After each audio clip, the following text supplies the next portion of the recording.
afternoon and welcome to today's meeting of the Rotary Club of Louisville. I'm Luke Schmidt, president of L.B. Schmidt Associates and also president of our club. Today, to lead us in our invocation is Ruby Becker. There are varieties of gifts among all of us, and our club members use those gifts in a variety of ways in service to and to the club. And so from time to time, it is appropriate for the club to recognize those whose service rises above what is just expected. And so the service above self-award is Rotary's way of recognizing such service. And today we have 3 Rotarians that we want to recognize for using their individual gifts in a variety of ways for the collective benefit of the club and for those they serve beyond the club. First, there's no way to measure the impact on the lives of those who benefit from the funds received by the Salvation Army through its annual bell ringing initiative. And the Awards and Recognition Committee is pleased to present the Service Above Self Award to George Brinkmeyer for his longtime leadership of Rotary's involvement in this important volunteer community effort.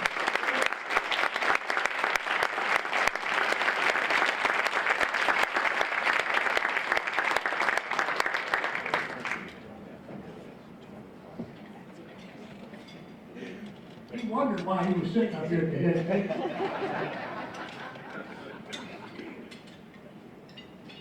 Secondly, seeking to prevent homelessness and to provide relief and to rehabilitate the homeless is the mission of the Life Change Program at Recenter Ministries. And the Awards and Recognition Committee is pleased to present the Service Above Self Award to Sophia Fisher for her volunteer service in organizing the monthly meal and recruiting other volunteers to help serve the meal to the men in this program.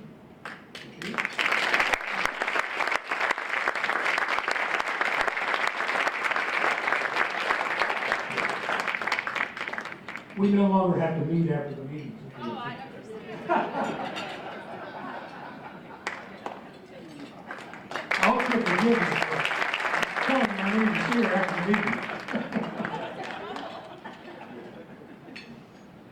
Without cordial, committed, caring, and constant volunteers who assist the staff weekly in assuring that this luncheon and our meeting experience is orderly and enjoyable for us and our guests, our attendance, in fact, our membership would be at risk without such volunteers.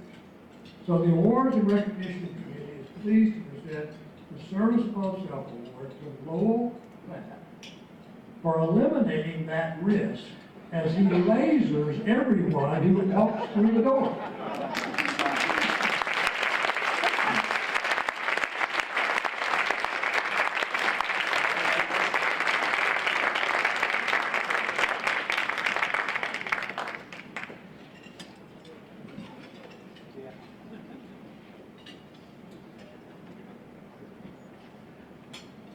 Just a final word, I would like for the club to show your appreciation to the members of the Awards and Recognition Committee, and you call their names and wait till the end to express your appreciation. Tony Kemper, Cheryl Kersey, Ken Middleton, Karen Barbson, Meredith Erickson, Cynthia Napak, and Leland Woodmansey.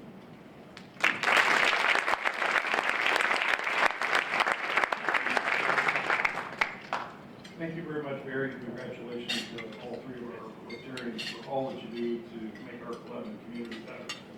And now it's time for a new member introduction, and I would like to ask John Solomon if he would please join me up on the stage. Greg Braun is John's sponsor, and he's going to be doing the introduction from the floor. Greg is the president and founder of Native Louisville and Paper Can Incorporated, past president of our club, Paul Harris Fellow, a charter member of the 1912 Society, and recipient of the Rotarian of the Year Award. You must also qualify for Valley Park. Thank you, President Luke. New member, accomplished, dedicated, fun at parties, These are words that people say, well, about me, but also our new member, John Solomon. John is a partner at Takao Meek Law Firm, and he represents a wide variety of clients involving business disputes, employment claims, litigation, insurance, real estate, constitutional law, the whole gamut. John graduated from Washington University in St. Louis and New York University School of Law, and afterwards he served in President Clinton's administration as member of the White House Advanced Staff. Fun fact, I just found out this table, Hillary Clinton carries this around in her bag all the time. Tabasco sauce. No joke. I just bring that point up for your trivia. He's been recognized by Southern Living Magazine as one of the 50 Southerners of the Year. And I met John being with the Waterfront Botanical Gardens, and John is currently the board chair, along with a few members in our club who serve on the board of Waterfront. He and his wife Heron live in the Highlands, and he enjoys, in no particular order, music, cycling, and Copper and King's Butchertown brandy. Just want to put a plug in there. Our newest Rotary member, please welcome John Solomon.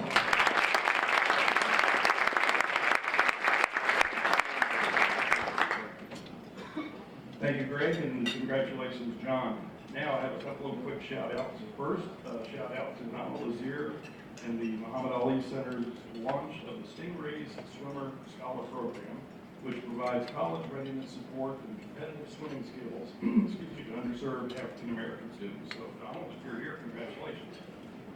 And secondly, a shout-out to Julie Schmidt. Julie is, of course, our president-elect and will be taking over July 1st. Not too far away. And Julie was also recently appointed as chair of the Kentucky Broadcasters Association Board of Directors. It's a great honor for her, so congratulations. And now for the main event, and I'm delighted to introduce our person who's going to introduce today's speaker, and that's Kurt Yeager, and the host of Moxie Talk with Kurt Jacobs. Kurt.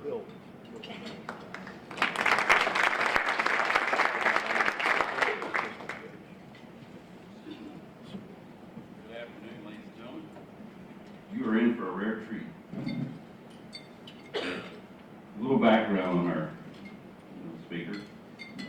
Joe is a South African-born beverage entrepreneur who has founded 3 beverage companies: Nutri-Soda, he sold to Pepsi America in 2006, Crispin Cider, which was sold to Miller Coors in 2012, and now Copper and Kings. All 3 companies have local roots, but Copper and Kings is his first company based in Louisville. At the height of Joe's brandy-making superpowers, my team was fortunate enough to sit with Joe on our program. And from that connection, he was gracious enough to give his valuable time today. He travels a lot internationally. During our discussion, we learned his musical tastes are quite eclectic.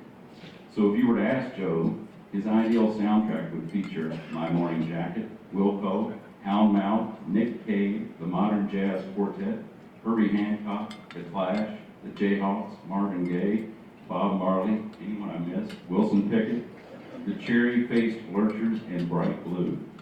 He has been known to TV binge on Game of Thrones, Westworld, The Man in the High Tower, The Night of, Stranger Things, The Wire, Mad Men, and Deadwood. All of these have kept you up all night. His family has lived in South Africa, the United Kingdom, Sweden, Minneapolis, and now they call Louisville home. Joe is married to his partner Leslie, and they have 2 children, Matthew and Georgia May, and a terrierist, Milo, and a Springer Spaniel named Parker, both of whom they believe are actually human, and the kids think that the dogs are better treated than they are. And I have a confession. After our program with Joe, he was gracious enough to give me some swag, as they say, from Copper and Kings. And we got a little jar of old-fashioned cocktail maraschino brandy marinated cherries. And my then 6-year-old one night got them off the bar and ate the entire jar. So, thank you for that, Joe. Without further ado, I give you the Brandy King to discuss his life as a serial entrepreneur. Welcome, Joe.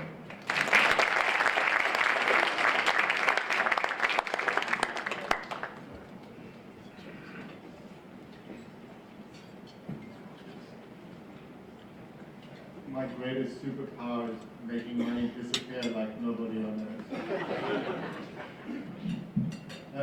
Firstly, thank you very much for the invitation. You know, it is an honor to be involved in that front and in front of a group of people who are so committed to its service to their community, country, and you know, the planet. I'm a big admirer of the Rotary group and what you do. So thank you for a non-Rotarian, but I'm very proud of you. And I'm not sure, like Groucho Marx, if John Salomon's accepted in this place. I'm not sure I'm coming on board. Kurt asked me to come and do a talk. Do whatever you want, Joe. Just no F-bombs. This is a very polite society, so I said, okay. And I'll give that a go. I'm not very good at that, but I will. I lost my suit about 17 years ago, so apologies to all of you in your suit and tie. I don't do well on that. But here's what I thought that I could talk about that I'm not sure it will help, but it might be interesting. I hope you're not too traumatized by my ineptness, starting with the fact that I've actually left my pointer down on the stage here. But I thought I'd tell you a little bit about what it's like to be an entrepreneur and what does it mean. And I started my career in advertising with Ogilvy and Mather and E.B. Needham, and then joined Bristol Myers as my client. They were my clients, and they asked me to come into marketing and join Novartis, the other big Swiss company. And so I had an experience on big and small companies, major multinationals, and then companies like Hopper and Kings. And perhaps there's something interesting. Maybe you won't understand a word I say because my accent is unintelligible to you, but let me know. I'm certainly the whitest African American standing up on this stage. So, let me see, I have to turn this on first. Can anybody see that? It says, the title is Life During Wartime. And one of the great cultural attributes of America is this embrace of the entrepreneur as the bedrock of our society, which says you can be anything you want, you just can't be lazy. And that's the rule of America. And I'm an immigrant standing in front of you with a deep affection for that dream and what does that mean. But this embrace of entrepreneurial enterprise is one of our great attributes of a great country. It is important, it is what builds our society. It is also somewhat idealized in terms of what it's like, because it's not that easy.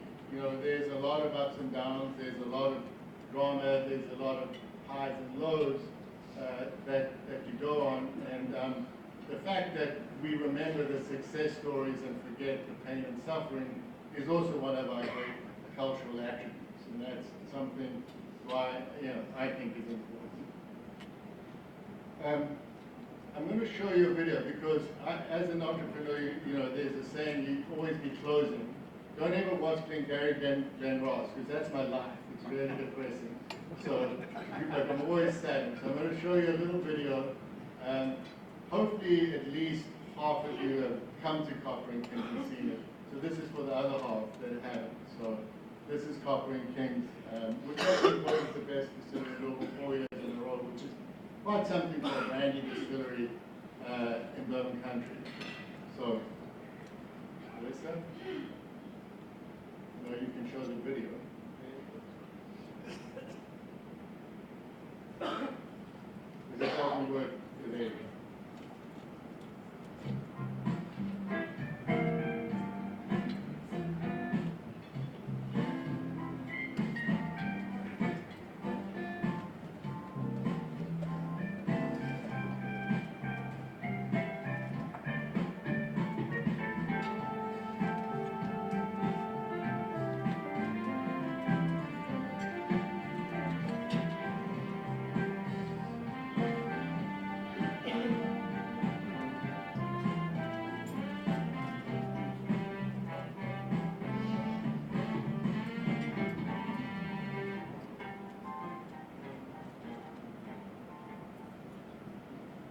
It's not often in your life that things turn out better than you hope. I'd say coming to Louisville, starting Copper and Kings has turned out better than we hoped. And the actual building of Copper and Kings has turned out to be beautiful. And in a lot of ways, I think we reflect the real Louisville, which is a creative, imaginative, dynamic city versus a traditional expected cliche. I think we are a city that's got it going on right now. I think you see them, feel the energy, and we're happy to be part of that. When you look at Copper and Kings, and please visit, and if you want to host an event or come and have dinner in Alexander with Chef McGarry, I think you'll enjoy it and enjoy the view at the very least. So our business has really evolved over the last 6 years. We started 6 years ago in April. And it started off as an American brandy distillery, making brandy that was more familiar to a whiskey drinker than to a cognac drinker. Slipstreaming bourbon in terms of bourbon barrels and making it in a way, producing it in a way that was more akin to bourbon than to cognac. We've evolved over the 6 years to make gin in a very novel way, to make cordials with cures in our own way, and as well as the world's best cherries that you can put in your cocktail and your ice cream, and they're unalcoholic, they're only got 0.5%. But I have been in many meetings where you've taken them to a distributor and they somehow end up eating the whole jar in front of you and not paying for it. That's complicated. That's a brief thing. I'm going to quickly, because I don't want to bore you. In the old days, you would build brands based around something called a value proposition. My product is worth it for this reason. Tide will make your clothes cleaner than anybody else, and the Ted Bates ad agency would plow that unique selling proposition into your head repeatedly so that you wouldn't forget. The new world of building brands is actually as much about value. People still want to trust the brands and know that they work, but they also want to buy and associate themselves with things that share their values. And so inherently, being South African, you will not find discrimination come through our laws, and that's one of our values. But importantly, environmental responsibility is a big part of that, and that's important because all alcohol is agricultural. So every beer, bourbon, and brandy you drink requires an environmental, agricultural cornerstone. And for us, pollinator health is the thing that we focus on. And if you ride your bike, you see a lot of bike riders here. You'll get a half price tour, things like that. This is what it looks like on the outside, and the reason I'm showing you this is not a pitch, it's to talk about Copper and Kings could never be a traditional heritage brand. We're only 6 years old. Okay, I'm catching myself. Kurt, you trained me well. So it would be phony for us to be a heritage play talking about finding Granny's recipe underneath the ash tree in the wilderness and suddenly make brandy from that. It doesn't work that way. So our brand is modern, untraditional, and imaginative versus a traditional heritage. And it's very much driven around music, and you'll see the design around it reflects that. Our bar, Alexander, is a bar that only sells brandy, and it is designed in a way that would not be ill-suited to Hong Kong, London, New York. It's very stylish, and that because we have to be bigger, and a little bit more about that kind of philosophy later. If I had one good idea, it's always build your distillery like 200 yards behind a soccer stadium. That's about the best business idea I've ever had in my life. So my knees were shiny, I promise you that. So, but I do think, just speaking about the soccer stadium, and I've been involved around it, and I'm a huge fan of what Casey and John have done at the Botanical Gardens. These are things that project an optimism around the city. And optimism is fuel for positive energy. And seeing a soccer stadium being built on a highway is positive energy that fuels the society and its vision of itself as a dynamic, relevant place, as does the Botanical Gardens, as does the Arty Center, which I recommend to everybody that comes to Louisville. This should be the first place they visit before any distilleries come here. This is as important a place as it exists in this town. These are our products: gins, absinthe, cordials, and even Mr. Auburn. Okay. Go out and buy a lot of it. That's why I'm standing up here. I'm actually pitching, so just go to the liquor barn and buy a lot. So, these are the lyrics from a song from one of the greatest bands in the history of the world, maybe the universe, called the Talking Heads, and it describes actually what it is like to be an entrepreneur. This ain't no disco, this ain't no party, this ain't no fooling around. This is something that's, much bigger than that. It's not about life or death, it's actually more important than that. So, that's a Bob Paisley saying, a Bill Shankly saying from Liverpool Soccer Club, actually. I'm happy to steal good quotes from anyone. So, people have mispronounced the word entrepreneur for years and years and years. It's actually entrepreneur. Because you're always in the crowd. There's always something going on that's not happy. So, let you learn that lesson. So, I'm from Johannesburg, which is like Louisville in the middle of South Africa. It's very far from the ocean, and I've had a fascination with surfing for a long time. Mainly because they're much cooler looking than I am and all of that stuff. But there is probably the most apt metaphor for being or for starting a business is within the concept of surfing. Because what it revolves around is, there's a lot of people that sit on the beach saying, oh, that looks fun, I wish I could do that, I think I could do that, and they don't do anything. And then there's another group of people that say, man, if John Salomon can surf, I'm sure I could surf. And they also don't do anything. And then there's a few that get wet, that go swimming. And that's when it stops, because being an entrepreneur starts, you got to go and you got to swim out, you got to paddle out, you got to duck under the wave, and then you got to wait.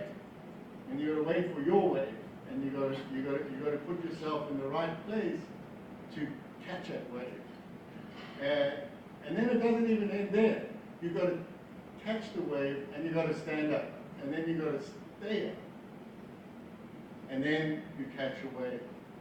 And that's the joy of being an entrepreneur. You're a force of nature. You're sitting there with God's wings on your back, and you are one of the elements. And that is why people do stupid crap, like start businesses, because it is exhilarating, and you do have moments of joy that far exceed those moments of, terror, trauma, depression, running out of money, all of that crap. So, that is why that surfing analogy is up there.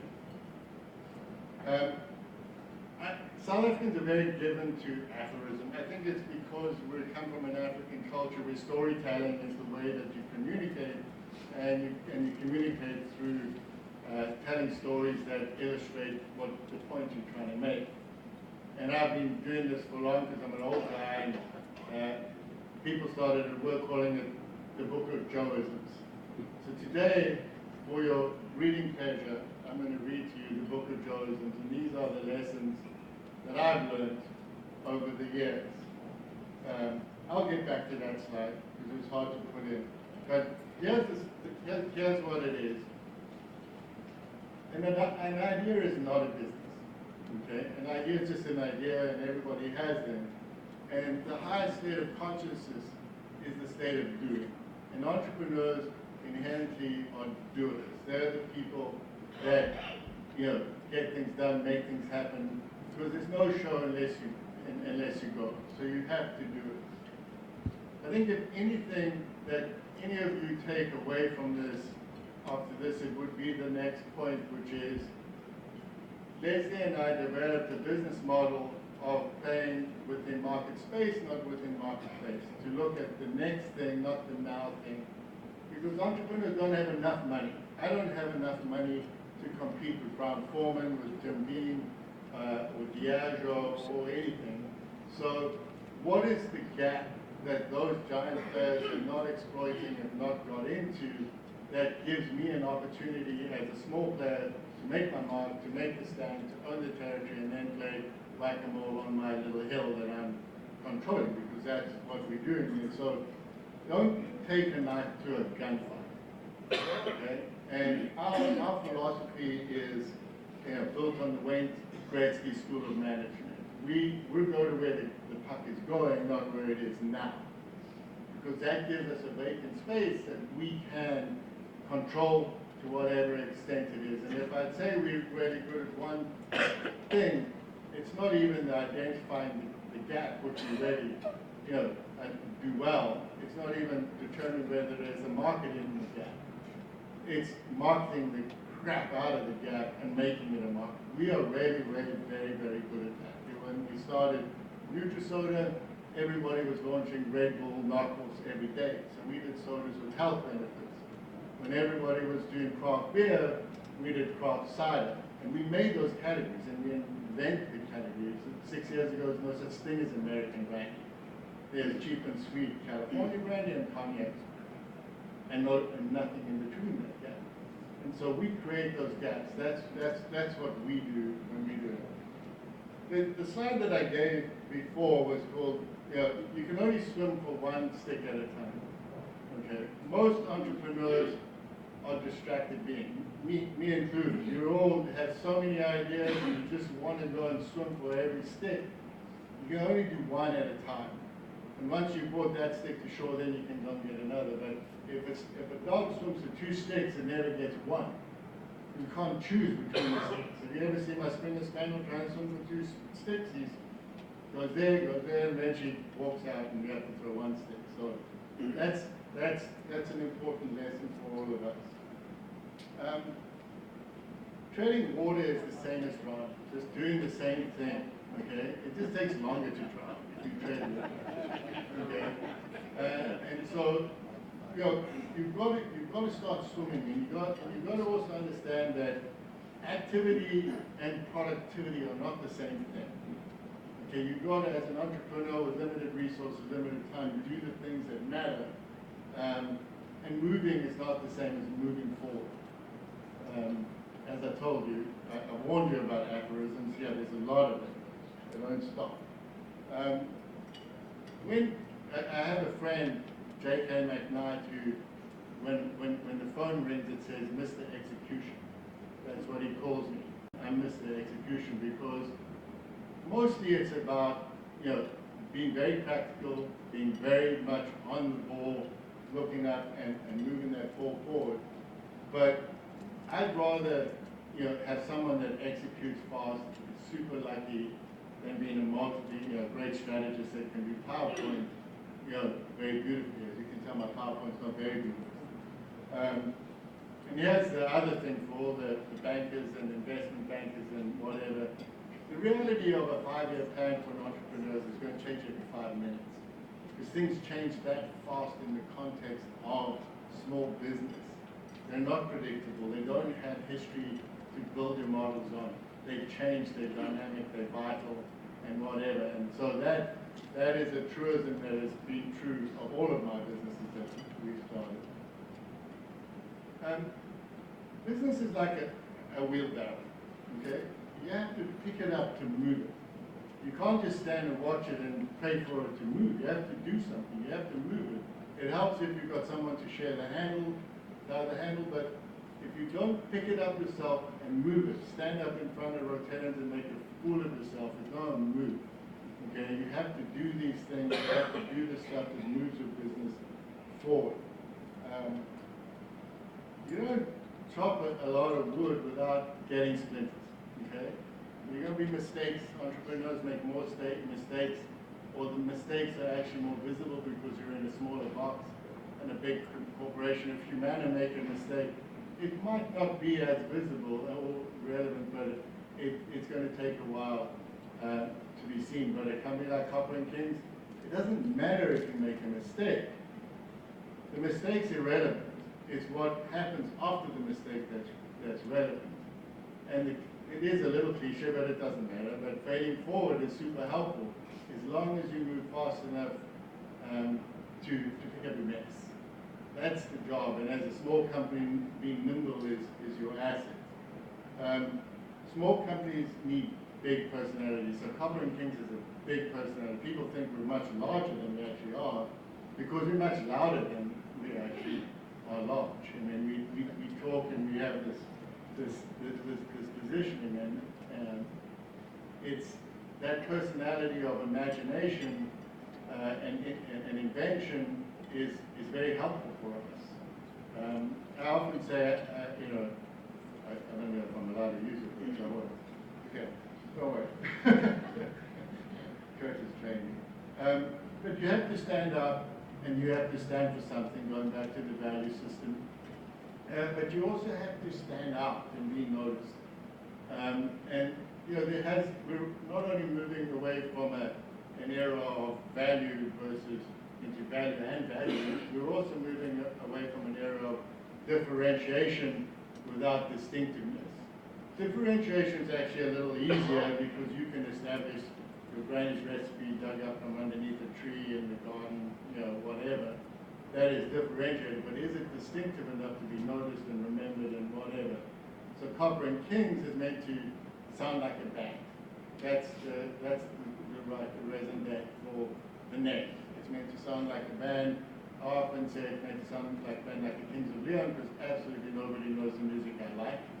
And it came from a band called Iron and Wine, another band called The Duke and the King, and another label called Dragon Ball. And I thought they all sounded cool, and out of the ether, Copper and Kings came in, and we plucked it out the sky, and put it in a rondelle that looked like a record label, but it sounded like a band. And there's more detail behind that. But you have to be distinctive. And so when we stand up tall and proud and stand for American brandy. When we stand up in modern, American black and orange, copper rondelles. Those are the things that you stand up when you stand up. My children will kill me for putting this up because it was bludgeoned into them from a young age. An assumption is not a fact. Okay? Everybody needs to own up to the reality. An assumption is not a fact. And an aspiration is not a result. Okay? The only thing that really counts is what is real. And what is real is what is happening in real time that you can document. You have to survive before you thrive. You don't have enough money. There's no overnight success stories. The overnight success stories tend to take 6 to 10 years in any business. That's the reality of the facts on the table. And there's a big difference between winning and whining. Okay, probably that's my South African personality coming out. But there's a lot of people that complain about problems, that find problems to solutions instead of solutions to problems. And those are the people to avoid in small companies. And this is the final Joeism that is imprinted.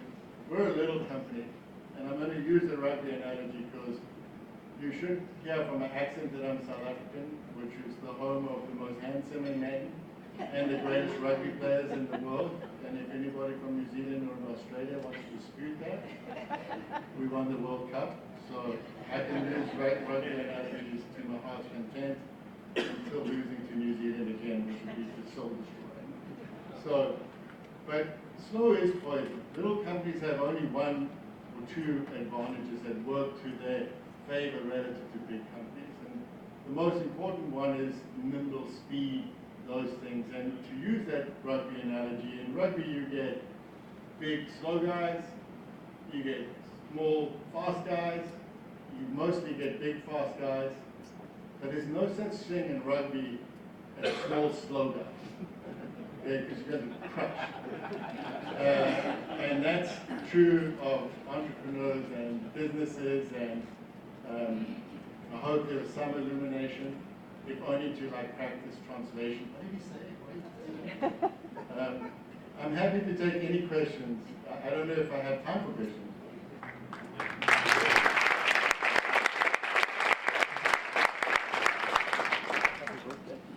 You can't make a speech. I'm going to make a speech, Joe. Casey, Mayor Waterford, Botanical Gardens, thank you so much for being here. First, there are several of us wondering if you could share your book of Joeisms. Is there a way that you could Drew share? has them, Alyssa has the presentation, so Okay. welcome to share, please send the money to Carpenting's and need it. I think we'd like to use them within our own. No, you're welcome, honestly, they're not secret, I can tell you that. I probably stole it from somebody as well. Yeah. And at the Waterford Botanical Gardens, we're just glad that we've grown up with you and with the soccer stadium. We think the three of us were changing Butchertown, so we really appreciate all the work that you've done. What I'd like to ask you is, what has it been like for you doing business in Louisville, and is it different than other places you've done business? So I'll give a specific example. One, this is a terrific town to do business. I think Mayor Fisher has been exceptional, and I have a lot of things to talk about that I could about Mayor Fisher and Mary Ellen Wedderpole and Vedderpole and have done. But so we were looking, the logic of doing brandy is you go to where the fruit is. I mean, this has been the logic that's been inherent in making brandy for years, for millennia. And we started looking on the West Coast and eventually decided to, plant a flag in the town of Tacoma, and found a building, and then went to the city, and the city ended up like asking us to invest an enormous amount of money that had no relevancy to our business, like building parking lots for the fire brigade, which we wouldn't be allowed to use, not funding any environmental risk, because it was on the fast waterway. And in the end, we walked away from Tacoma. And there's an epilogue to that story. And then, having started the two businesses with Louisville Resources with Flavorman, we were doing some pilot studies on making brandy at Flavorman, and Dave Defoe suggested, Joe, why don't you come to Louisville? I'm like, Dave, Kentucky and bourbon. He said, you should think about it, and we did. And as it turns out, Kentucky has a fabulous history of brandy making. In the late 1800s, there were 400 brandy distillers in the state. And if you went over the border, Evansville out through Ohio was real apple farming territory in the Midwest. And so there was a great history. But we decided to come, and I'm cutting a long story short, and the mayor's office were unbelievably great at helping us start this business, of greasing the wheels, but also of helping us overcome obstructionists or people that were in the way in terms of actually building a distillery, because it takes a lot. And I would say that this city has a tremendous asset with a business-friendly local government. And I think what you see with the Botanical Gardens, the soccer stadium, with all the hotels going in and focusing on the convention center, we have a strategically thoughtful, really active local government. So Casey, fabulous city to do business with compared to just Tacoma, a specific example, but of other cities that I know of people doing business. This is a great entrepreneurial city and will be an asset that will have the longevity of 100 years, not 50 years or 10 years. Welcome. Thank you. I'm Julie Skosky with the Filson Historical Society, and you've been great community partners. You're partnering with the Filson to do a notable Louisville neighborhood series in Butchertown. He's going to be one of our panelists for that. But talk to us a little bit more. You mentioned your collaborations with the Louisville Football Club, and you're sponsoring something called a pig and whistle roast. There are over 1,000 people that are following and interested. So can you talk to us a little bit about that? Okay, I can. So the soccer stadium is being built right behind us, and that the building of that soccer stadium, you can see the development that's happening, residential, and it's just going to explode because that's what happens in these areas. You go to Houston, you go to Cincinnati, whatever. These cities, there's things that explode around there, and of course the biggest thing that's happened is, there's a lot of bars and restaurants that want a piece of that action. I mean, you're going to get 12,500 people a game, plus concerts later on, plus a women's team. So there's a lot of potential for hospitality to grab, to sell a brandy, to sell a beer, to sell whatever. So we have tried to find a way that would be compelling, that they didn't have to serve $2 PBRs and chicken wings and burgers. And so we came up with a concept called the Pig and Whistle, which is a very famous pub name throughout the UK and British colonies. And it related to Butchertown the pig, the whistle of the stadium, and we would do something special. So we created this event, or the pre-game event called the Pig and Whistle. Again, you have to stand up, and stand for things, or you just wanted to. Hello, Neville Blakemore. You had mentioned your passion for rugby, and obviously South Africa is known for it. I'm curious, your take on the movie Invictus. Yes. Is that accurate? Nelson Mandela embraced the white rugby team to unify the nation. So I'm curious about your take on that experience. It's accurate and what was it like? You're gonna make me cry. Okay. So I was at that game, and I, am a passionate believer in Nelson Mandela, who is pretty much deified for South Africans. It's a special person at a special time, and what he did through the Invictus story, and as South Africans, we didn't have that much of a comprehension of how fragile the new South Africa was that was living under that. You were living a life of somewhat euphoria in 1994 of, the world has changed, apartheid is gone, and whatever, and Mandela bringing the nation together. But I went to the Rugby World Cup final with my father and my brother, and we were sitting there, my brother and my dad in the middle, and me. I was sitting next to this enormous cliched Afrikaner in khaki with his big hat, huge beard, and he's there to see the Springboks play the World Cup final against New Zealand, which is for us is the pinnacle of the sport. So we're sitting there, and they fly a jumbo jet like literally 100 feet above the stadium. It's like, so the atmosphere is electric, and Nelson Mandela walks on the field with a number 6 Springbok rugby jersey on. And this guy just starts bawling his eyes out. He's enormous. He might be 6'4" and wide and bearded, and he's just crying. And then I'm crying, my dad's crying, we're all just crying at this moment. And it was that big a moment. It was that true. And when we won, we were driving back. The stadium is kind of below downtown, through downtown, and the euphoria, it kept the country together. It was that important. And I met the captain, the Springbok rugby captain in person in London, and I have to admit to being utterly starstruck. I was like, I just wandered around like, a Springer Spaniel thing while they walked around. They're all of that much taller than me. So, yeah, it was a big deal. The values, again, were important. The story's wonderful. Winning the World Cup was, the memory was great. So, nice question. Unexpected.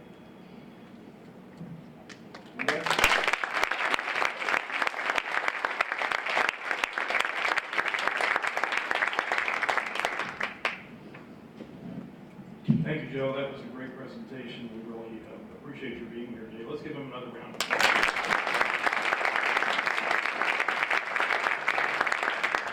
That concludes our program today. A reminder, we have the Players Rotary table right out by the front door. And with that, we're adjourned.